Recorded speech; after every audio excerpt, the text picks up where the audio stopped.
Dear students, हमारे syllabus का एक पॉइंट वाद्यों के वर्गीकरण से रिलेटेड है। तो आज हम पखावज के बारे में बात करेंगे।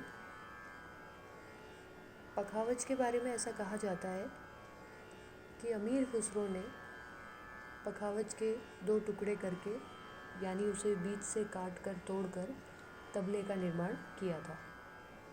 तो इस प्रकार हमें ये भी देखना चाहिए कि जैसे अगर तबले दोनों बाएं और दाएं दोनों तबले का आधार मिला दिया जाए तो वो एक तरीके से पखावज की बनावट हो जाती है।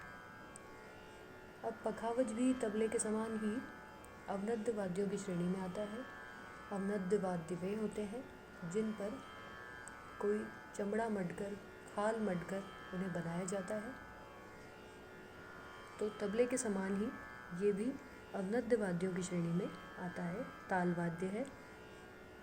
प्रारंभ में यह मिट्टी पे बना होता था, मिट्टी से बनाया जाता था, लेकिन कालांतर में इसे लकड़ी पर बनाया जाने लगा और लोहे पर भी बनाया जाने लगा, पर मुख्य रूप से पखावज लकड़ी पर बनाया जाता है।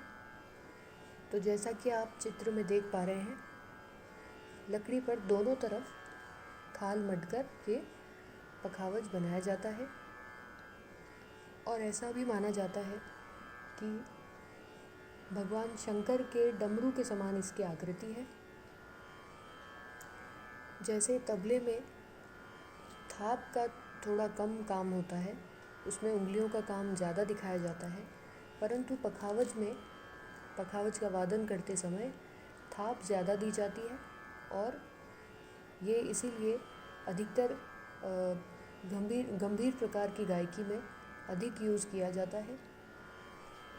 अब जैसे आप इसके चित्र में देख पा रहे हैं कि इसके बीच में लकड़ी के गट्टे लगे हुए हैं, ब्लॉक लगे हुए हैं लकड़ी के। जैसे तबले को मिलाने के लिए तबले के गट्टों को ऊपर नीचे करके उन्हें स्वर में मिलाया जाता है, उसी प्रकार पखावज को मिलाने का भी तरीका सेम है। और जिस डोरी से ये बांधा जाता है, जैसे एक तरफ आप भाग देख पा रहे हैं कि कम चमड़ा मढ़ा हुआ है, उसका मुंह छोटा है, और दूसरी तरफ का भाग बड़ा है। तो दूसरी तरफ के भाग पर थाप दी जाती है और जो इस पर चमड़ा मढ़ा जाता है, ये जिन डोरियों से बंधा है उन्हें बद्दी कहते हैं, जैसा कि तबले में भी सेम होता है। और इस पर एक स्याही लगी हुई है और जो ये चमड़ा मढ़ने के बाद इसे जिस चीज़ से बांधा गया है उसे गजरा कहते हैं।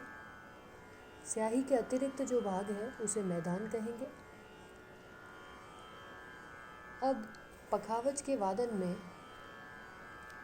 2 प्रकार के बोल माने जाते हैं, खुले बोल और बंद बोल।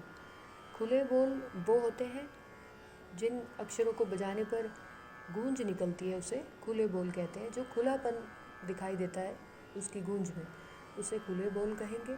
और बंद बोल उन्हें कहेंगे जो कि थोड़ी दबी हुई आवाज़, थोड़ी धीमी आवाज़ में बजाया जाता है, उसे दबे हुए बोल कहेंगे। और तबले की अपेक्षा पखावज में अधिक गूंज होती है।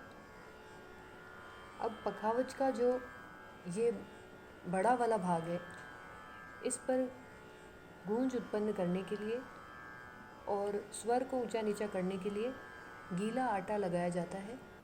मुख्य रूप से जो शास्त्रीय गायन किया जाता है उसमें इन बातों का ध्यान रखा जाता है कि स्वर को ऊपर नीचे करने के लिए पखावज में बाईं ओर गीला आटा लगाया जाता है।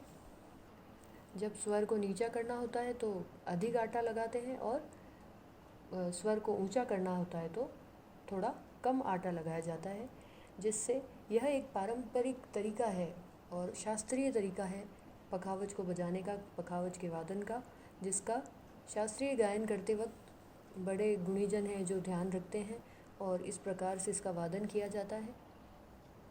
अब पखावज के कुछ कलाकारों के नाम देखते हैं। पखावज वादन के लिए कई कलाकार हैं, जैसे नाना पानसे, गुरुदेव पटवर्धन, पर्वत सिंह, अयोध्या प्रसाद जी, और ख़ासकर राजस्थान से पुरुषोत्तम दास पखावजी, जिनका नाम बहुत फेमस है, वो भी पखावज वादन करते थे। इनके अतिरिक्त अयोध्या प्रसाद जी आदि पखावज के मुख्य कलाकार हैं। तो ये पखावज की बनावट और पखावज से रिलेटेड कुछ इम्पॉर्टेंट फैक्ट्स थे। और आप एक बार इमेजिन करके देखेंगे कि तबले के आधार को अगर मिला दिया जाए तो वो सेम पखावज जैसा दिख रहा है।